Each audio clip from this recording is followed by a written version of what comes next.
நேற்று ஒரு முறை உங்களை சந்திக்கின்ற நல்ல வாய்ப்பு கிடைத்ததிலே நம் ஊரிலே இவ்வளவு பத்திரிகை நம்மளை சந்தித்ததே மகிழ்ச்சி. மீண்டும் உடனடியாக இன்றைக்கு சந்திக்கக்கூடிய ஒரு சூழ்நிலையை நேற்றைக்கு மத்தியிலே இருந்து இங்கே வந்த உள்துறை அமைச்சர் மாண்புமிகு அமைச்சர் அமித்ஷா அவர்கள் ஏற்படுத்தி விட்டார்கள். அவர் இங்கே வந்ததும் அதிமுகவோடு கூட்டை ஏற்படுத்திக் கொள்வதிலும்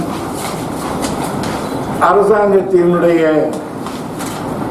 விழாக்களிலே கலந்து கொள்வதிலும் எங்களுக்கு எந்த விதமான மாறுபட்ட கருத்தும் கிடையாது.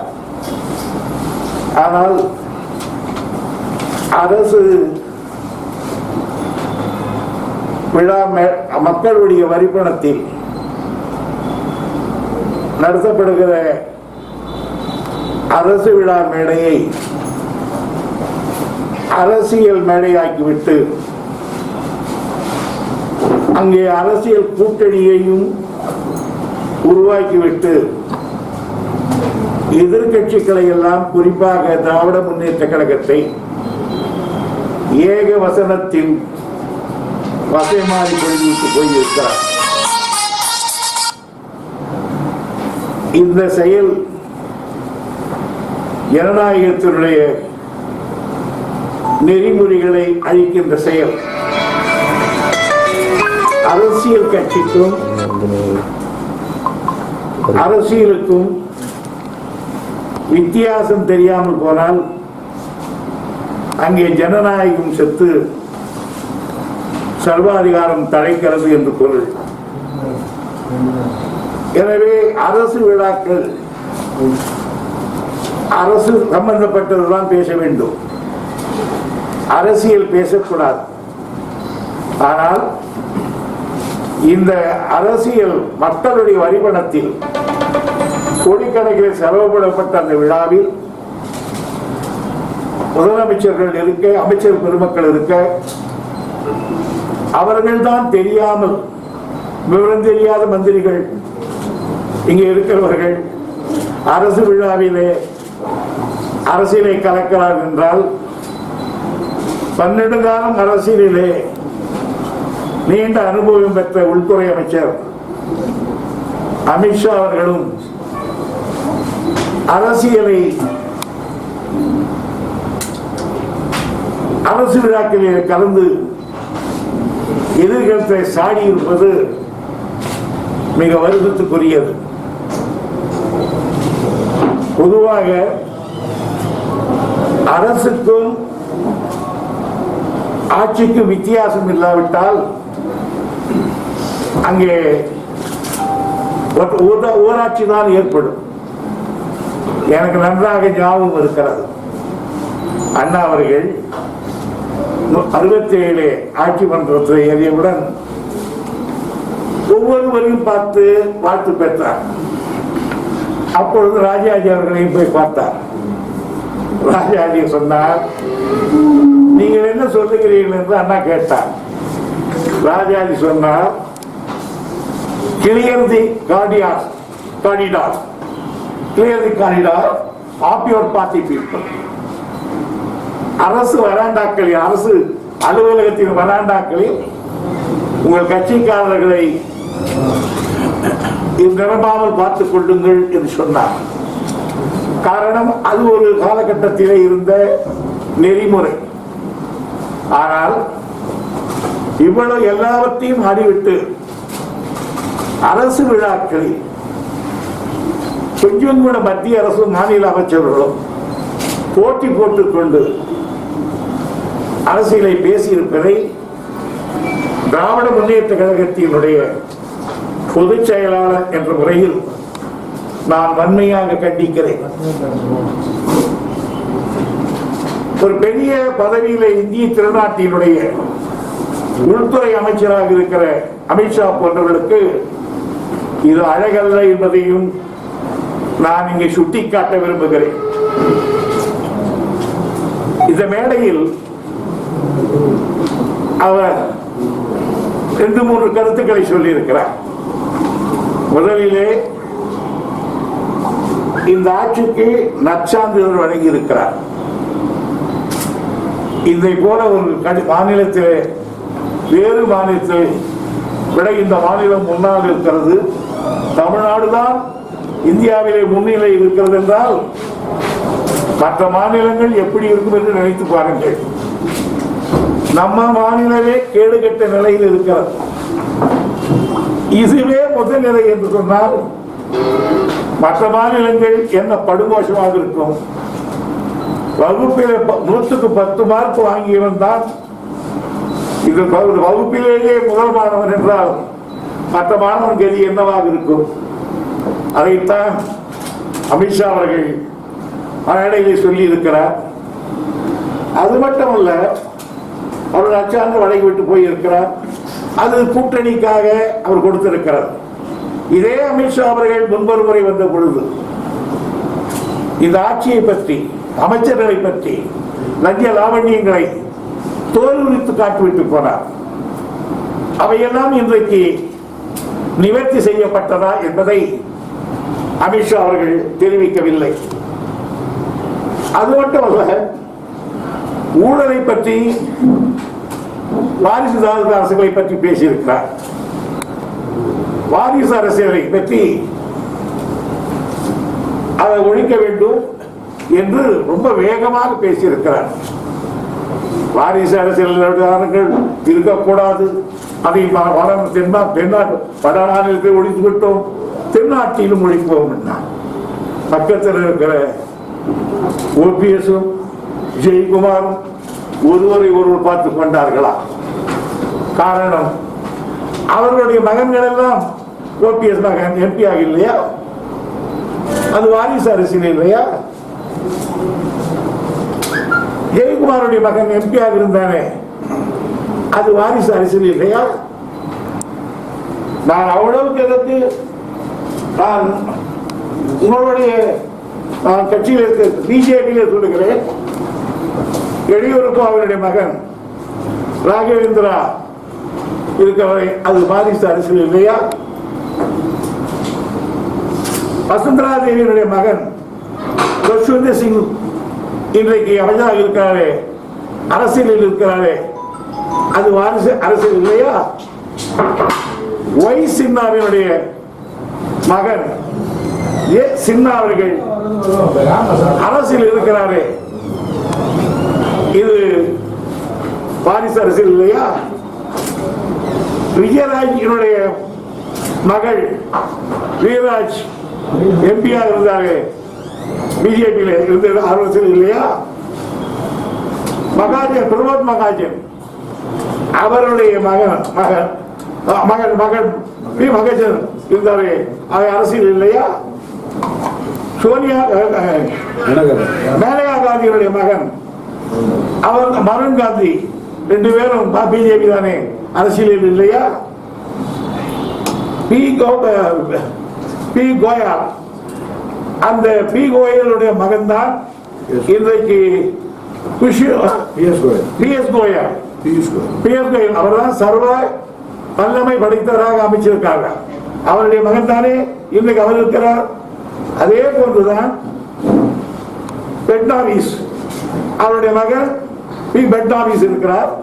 முண்டேவின் மகள் பி முண்டே அரசியல் இருக்கிறார். இந்த ஆதித்யான்னு இருக்காரு பாருங்க, நம்ம இதுல யூபியில, அவங்க அப்பா ஒரு எம்பி, அவர் பேர் கூட இன்னும் ஒரு ஆதித்யா, அவருடைய மகன் தான் இந்த சாமியார். சாமியார் பொருளா சாமியார் அரசியல் இருக்காரு.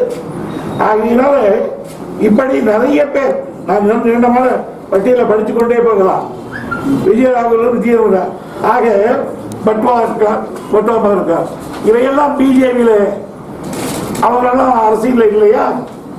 எம்பிக்கள், எம்எல்ஏக்கள், மந்திரிகளாக இல்லையா?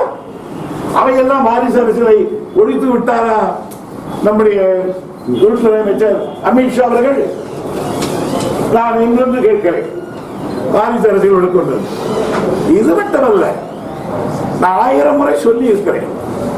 காஷ்மீர் ஷேக் அப்துல்லா ஃபருக் அப்துல்லா அவருடைய மகன், கீழே உத்தரப்பிரதேசத்துக்கு வந்தால் மலாயம் சிங் அவருடைய மகன், பீகாருக்கு போனால் லல்லு அவர் மகன், பாட்னாவுக்கு வந்தால் பிஜு பட்நாயக் அவருடைய மகன், ஆந்திராவுக்கு வந்தால் ராஜசேகர் ரெட்டி அவருடைய மகன், சந்திரபாபு நாயுடு, இந்த பக்கம் வந்த நம்முடைய முன்னாள் மத்திய அமைச்சர் குமாரசாமியுடைய தந்தை தேவகவுடா வந்து அவர் இல்லையா, தெலுங்கானாவுக்கு தெலுங்கானாவுக்கு தான் சொல்ல சொல்றேன், சந்திரசேகர் அப்படி மகள் இருக்காங்க இல்லையோ, மகள் இல்லையா. ஆக எந்த ஊர்ல இல்லை, உங்க ஊர்ல இல்லை, இதெல்லாம் மக்களுக்கு தெரியாது என்று இந்த மாதிரி பேச்செல்லாம் மாண்புமிகு மத்திய உள்துறை அமைச்சர் அவர்கள் பீகார்ல பேசலாம். அங்க அதிகமான படிப்பு அறிவாளி சிந்தனை கிடையாது. இது தமிழ்நாடு. புள்ளி விவரங்களை திருப்பி தருவதில் நாங்கள் வேகமாக இருந்து விடுவோம். இன்னொன்று சொல்றார், ஊழல் பற்றி பேசுவதற்கு அதுக்கு யோகியத்தை என்று நம் பத்திரிகையில் டிரான்ஸ்லேட் பண்றேன். இந்து பத்திரிகையில லோக்கல் ஸ்டாண்டர்ட் சொல்றாரு. அது எதுவா இருக்கட்டும், ஊழல் பத்தி பேசுவதற்கு முன்னாக அவர் ஜெயலலிதா படத்துக்கு மாலை போட்டாரு. அந்த அம்மா ஊழல் இல்லையா? ஊழலுக்காக தண்டனை பெற்று உள்ளே தோழியோடு போக வேண்டியவர் பாடையோடு போய்விட்டார். அவர் தோழி இன்னைக்கு அனுப்பிச்சிருக்காரு. இல்லைன்னா இருந்திருக்கணும், 7 வருஷம் இருந்திருக்கணும், 4 வருஷம் உத்தமியா. இன்னைக்கு வந்திருக்கீங்க, உங்களுக்கு கொரோனா தடுப்பூசி வாங்குறதையோ ஏதோ ஒன்று டெல்லி ஹைகோர்ட்ல சரியாச்சு நிக்கலையா நீங்க வாங்கி கூட பண்றது. அது மட்டும் இல்ல, இப்போ உங்களுக்கு இன்னொரு ஒரு விஷயத்தோம் புறாநகை இப்போ ஒரு பாரத் டென்னு ஒரு நெட், பாரத் நெட் 2000 கோடி மத்திய சர்க்கார் கொடுத்தாங்க. அதை டெண்டர் ஒன்று இங்க பெரிய கோளாறு, கமிஷன் பேஸ்ல இங்க பேசினாங்க. இதே மத்திய சர்க்கார் இவர்கள் டெண்டர் கேட்டு பணம் கேட்ட உடனே அதுக்கு ஒத்துக்க மாட்டேன்னு சந்தோஷம் ஒரு IAS ஆபீசர் எவ்வளவு வற்புறுத்தினாங்க. எனக்கு வேலையை வாங்கணும், ராஜினாமா பண்ணிட்டு போயிட்டான். அவர் ராஜினாமா பண்ண உடனே என்ன பண்ணாங்க, மத்திய சர்க்கார் அந்த திட்டத்தை எங்கிருந்து எடுத்துட்டாங்க. ஏன் எடுத்தாரு விளக்கம் சொல்ல முடியுமா? மேடைக்கு வரணும்னு கேட்கிறாரு. மேடைக்கு வர தயாரான ஒரு பெரிய அரசியல்வாதி, முதிர்ந்தவர், மிக பெரும் உறுப்பில் இருக்கிறவர். இது உச்சநிலையிலே சில முன்னாள் அரசியல்வாதிகள் பேசுவதை போல ஒரு சவால் விடுவது எனக்கு உள்ள அறப்போர்லாம் நடத்தினார்கள். ஆகையினால இன்றைக்கு இந்த உயர் நீதிமன்றத்தில் இங்க இருக்கிறவங்களை பத்தி இந்த ஊழல் நித்தம் கரப்ஷன் தானே நடந்து கொண்டிருக்கிறது. இன்னொன்னு சொல்றார், நாங்க சாதனைகள் தான் செய்திருவோம், நீங்க சொல்ல முடியுமா? நீங்க என்னென்ன சாதனை பண்ணு பட்டியல் போட்டு போறாள்ன்றார். நான் மாண்புமிகு உள்துறை அமைச்சர் போட்டு சொல்றேன், எங்க ஊர்ல புயல் அடிச்சு வெள்ளம் வந்தது. ஒவ்வொரு புயலுக்கும் இங்க நிதி கேட்டார்கள். எந்தெந்த புயலுக்கு கேட்ட நிதியெல்லாம் நீங்கள் இங்கே தந்திருக்கிறீர்கள் என்பதை தெரிவிக்க முடியுமா? இந்த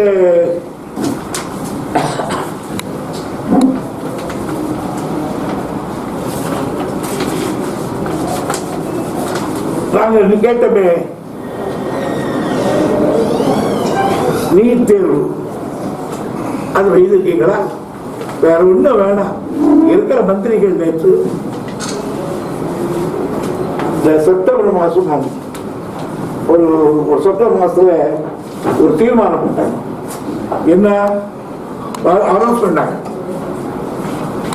ஒரு 20 ஆண்டு கால ஒரு ஹிஸ்டரி எழுதுறது அதுல எழுது போட்டவெல்லாம் ஒரே ஜாதிக்காரன் போட்டிருக்காங்களே, அவன் தமிழ்நாட்டில் ஹிஸ்டரி எழுதுவானான்னு அதை பத்தி கேட்டாங்களா? ஆக ஒரு அரசியலில் இங்கு நேற்று வரையில் எதிர்த்து கொண்டிருந்தவர்கள், நேற்று வரையில ஒருவரை வசமாறி பொழித்து கொண்டிருந்தவர்கள் உத்தமர்களை போல் உருவெடுத்ததை போல் அகிம்சா பேசியிருக்கிறார். இவர்களும் ஆண்டான் அடிமை போல் கைகட்டி நின்றிருக்கிறார்கள். எனவே நீங்கள் 2G இல்லையா என்று கேட்கிறார். அமித்ஷா அவர்கள் பேப்பர் படிக்கிறாரா இல்லையா அது தெரியவில்லை. 2G வழக்கு நடந்து அவர்கள் விடுதலை செய்யப்பட்டார்கள் என்பதையாவது மாண்புமிகு உள்துறை அமைச்சர்கள் அறிவாரா? ஆகையினால இந்த ஆட்சியினுடைய நிலைமைகளை இங்கே வந்து மக்களை வாட்டிவிட்டு போயிருப்பது, லட்சாந்து வழங்கிவிட்டு போயிருப்பது மிக கேவலக்குரியது. மக்கள் சிரிக்கிறார்கள். இந்த ஆட்சியை போல் நல்ல ஆட்சி இருக்கிறாரே, அதுவும் இதுதான் இந்தியாவிலே சிறந்த ஆட்சி இருக்கிறார் என்று மக்கள் சிரித்துக் கொண்டிருக்கிறார்கள். எனவே திராவிட முன்னேற்ற கழகத்தின் பக்கத்தில் அவர் மிரட்டுவதை போலவும் சொல்லி இருக்கிறார். ஒவ்வொருவரும் குறை சொல்லுகிறவர்கள் அவங்கள் குடும்பத்தை திரும்பி பார்த்து பேச வேண்டும். என்ன பொருள்? இந்த இடத்திலே பல்வேறு இயக்குகின்ற சிபிஐ மற்றும் இருக்கிற அட்டகட்டுகளா இருக்கிறது என்ற ஒரு தைரியம் தானே. இதுவா ஜனநாயக நாடு? எனவே உண்மை தெரிவிக்கிறேன், திராவிட முன்னேற்ற கழகம் தன் இளம் பிராயமாக இருக்கிற பொழுதே பல்வேறு தலைவர்களை சந்தித்திருக்கிறது. எங்களுக்கு லட்சியம் உண்டு. எனவே திராவிட முன்னேற்ற கழகத்தை ஒரு கிள்ளைக்கிரையாக மாண்புமிகு உள்துறை அமைச்சர் கருவாரையானால் அவர் ஏமாந்து போவார். மாபெரும் தலைவர் கலைஞர் இல்லை, அவர் பெற்ற மகன்தானே என்று அவர்களுக்கு கணிக்கிறார். அவருக்கு ஒன்று சொல்லுகிறேன், ராஜராஜ சோழனை விட ராஜேந்திர சோழன் தான் கடார வரையிலே வென்றார். மகேந்திர பல்லவனை விட அவருடைய மகன் நரசிம்ம பல்லவன் தான் வாதாபியை வென்றிருக்கிறார். எனவே எங்கள் தலைவர் பெற்ற வெற்றியை விட 8 மடங்கு வெற்றியை தமிழ்நாட்டிலே பெற்று ஆட்சி அமைக்கிற நிலையில் இருக்கிறவர்கள் எங்கள் தளபதி என்பதை நான் அவருக்கு தெரிவித்துக் கொள்கிறேன். 10 ஆண்டு காங்கிரஸோட நீங்க கூட்டணியில மத்திய அமைச்சரவையில் இருந்தீங்க, எந்த இது சாதிச்சிருக்கீங்க, பட்டியலிட தயாரான்னு கேட்டிருக்காரு. நான் கேட்ட இந்த பட்டியல் அவர் கொடுக்கட்டும், அப்புறம் நான் கொடுக்குறேன். நீ பொழுது புயலுக்கு எவ்வளவு கொடுக்கணும் கொடு, அந்த பட்டியல் கூட நான் மிச்சத பட்டியலாக கொடுக்குறேன். நீ என்னென்ன நீ இந்த அரசாங்கத்துக்கு என்னென்ன நீ கொடுக்கணும் அது கொடுத்துட்டு அதை மட்டும் காட்டு போதும். சார், மன்மோகன் சிங் ஆட்சியை விட தற்போதைய பாஜக ஆட்சியில தான் வந்து தமிழகத்துக்கு அதிகமான பட்ஜெட் கொடுத்துருக்கதா அமித்ஷா சொல்லியிருக்காரு. கொடுக்கிட்டு பார்த்து பார்க்கலாம், சொல்லட்டும். எத்தனை பேர் அறிவிச்சு இது வரைக்கும் கொடுக்காம நின்று போயிருக்கு. இங்க வர ஒவ்வொரு அறிவிச்சுட்டு போனாங்களே, ஒவ்வொரு புயல் விமானத்துக்கு கொடுத்தாங்களோ அது மாதிரிதான் இது வந்து புள்ளி வரும். இவ்வளவு இணக்கமா பேசியிருக்கிறாங்க. இப்ப அமித்ஷா கிளம்புறப்ப 8 கோரிக்கைகளை வந்து முதல்வர் வந்து அமித்ஷா கிட்ட கொடுத்திருக்காரு. அந்த 8 வாக்குறுதிகள் எல்லாம் நிறைவேற்றுவாங்களா? என்ன 8? அந்த நதிநீர் இணைப்பு மொத்தம் 8 கோரிக்கைகள் கூட்டணி இறுதி பண்ணிட்டாங்க. கூட்டணி அவங்க சார், காவேரி குண்டார் இணைப்பு என்பது தாமிரபரணி கருமேனியார் இணைப்பு, தென்பெண்ணையார் செய்யார் இணைப்பு, இந்த 3 இணைப்பையும் கலைஞர் அவர்கள் ஆட்சி காலத்தில் பட்ஜெட்ல படித்த அப்போது பொதுப்பணித்துறை அமைச்சர் நான் முதலில் காவேரியிலிருந்து குண்டாறு வரையிலே காவிரி நீரை மிக நீரை கொண்டு போனோம் என்றால் மாயனூர் பகுதியில் ஒரு செக் டேம் கட்ட வேண்டும் என்று இருந்தது. அதற்கு முதல் செக் டேம் 189 கோடி ரூபாயில் கட்டி முடித்தவன் நான் தான்.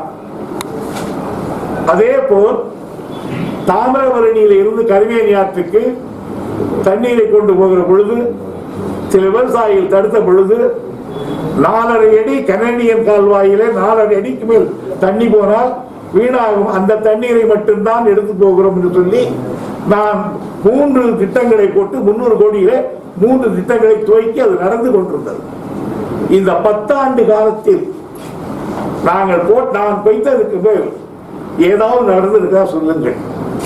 நான் 10 ஆண்டு காலத்தில் நான் கட்டிவிட்டு போனேன் அந்த மாயனூர் அணைக்கு மேல ஏதாவது செய்திருக்கிறீங்களா? இப்ப என்னமோ திடீர்னு ஊருக்கு போகும்போது நாங்கள் குண்டாறு இணைப்பு என்பது சாதாரணமானதல்ல. பல கோடி ரூபாய் உங்ககிட்ட கிடையாது, மத்திய சர்க்கார் கொடுக்கணும். பல மைல் தூரத்துக்கு பல ஆறுகளை கடந்து போகணும். இருக்கிறதே இந்த 3 மாசம் அரசியல் வாழ்வு, அதுக்கு மேல இருப்பீங்க. எங்க பண்ண போறீங்க? ஆக 1 லட்சம் கோடி கடன்ல நாங்க விட்டுட்டு போனோம் இந்த நாட்டை. இன்னைக்கு 6 லட்சம் கோடி கடன் விட்டுட்டு போறாங்க இன்னைக்கு எங்களுக்கு. இதையும் வைத்து நாங்க செய்யணும். சார், அப்ப உள்துறை அமைச்சர் திமுகவுக்கு நேரடியாக மிரட்டல் விடுகிறார் சொல்றீங்க. அவருடைய பேச்சு அப்படித்தான் இருக்கிறது.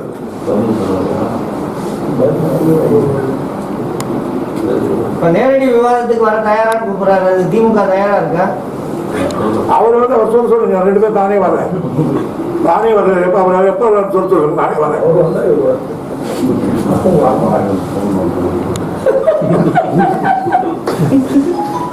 சரியான போட்டி.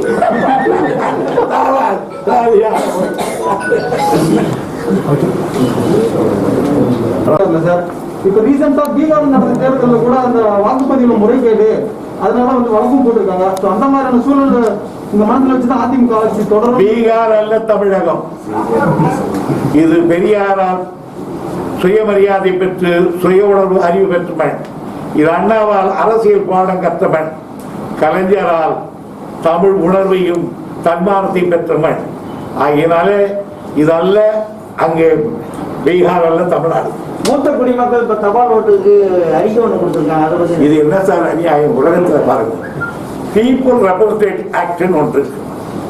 அந்த ஆக்ட்ல இருக்கிற மாதிரி தான் தேர்தல் நடத்தணும். அந்த ஆக்ட்ல இல்லாதெல்லாம் நடத்தக்கூடாது.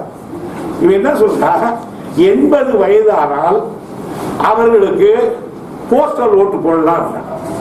போஸ்டல் ஓட்டே இந்த டியூட்டியில் போற கூட கொடுக்கறது அது. ஆனா இப்ப என்ன பண்றாங்கன்னா, 80 வயசு உள்ளவங்க எல்லாம் ஒரு கணக்கெடுத்து வச்சுக்கிட்டு இருக்காங்களாம். அவங்க இங்க இருக்கிற ஒரு பிஆர் அந்த ஒரு போடுவாங்களோ எலெக்ஷன் கமிஷனர், அவர் என்ன பண்ணுவாருன்னா, அவர் போக முடியாது இல்லையா, அங்க இருக்கிற அந்த சத்துணவு ஆயா சத்துணவு வேலை செய்யறவன் இவரு போய் நீ நேரம் என்ன பண்ற போல திருவள்ளத்துல சதாசிவன் 3வது மங்கமாத்தரில் இருப்பாரு, அவர்கிட்ட போய் இது கொடுத்து நீ வரவானா இதுல ஒரு டிக் பண்ணிடுன்னு ஒரு டிக் பண்ணி வாங்கிட்டு வந்துரு அப்படின்னு. சப்போஸ் அவர் இல்லைன்னு வச்சுக்கோ, இந்த பாலத்தை கொடுத்துட்டு போறேன், பெரியவர் வந்தாருன்னா அவருக்கு டிக் வாங்கி வேண்டாம், பெரியவர் வரதுக்கு முன்னே இன்னொருத்தர் டிக் பண்ணி கொடுத்து விட்டாங்கன்னு பண்ணுங்க. 2வது நியாயமா இது? அதனால 2வது ஒண்ணு வச்சுக்கோ, நான் யாருக்கு ஓட்டு போறதுன்றத மற்றவங்களுக்கு தெரியக்கூடாது, ரகசியம். ஆனா எவ்வளோ போற சத்துணவு ஆயாக்கு முன்னால அதை டிக் பண்றான்னு சொன்னா இது என்ன? இந்த தப்பை செய்திருக்கிறார்கள் பீகார். அதனாலதான் இன்னைக்கு எங்க தலைவர் அறிக்கை விட்டுருக்கார். நாங்க முன்னாள் உட்கார்ந்து நாங்கெல்லாம் உட்காந்து பேசணும் எப்படி என்ன பண்றது அறிக்கை விட்டுருக்காரு. நாளைக்கு நான் கோர்ட்டுக்கு போறேன், நீதிமன்றம் போகிறோம். வீடியோ உங்களுக்கு பிடிச்சிருந்தா ப்ளீஸ் லைக் அண்ட் ஷேர் பண்ணுங்க. மறக்காம எங்க சேனலை சப்ஸ்கிரைபும் பண்ணுங்க.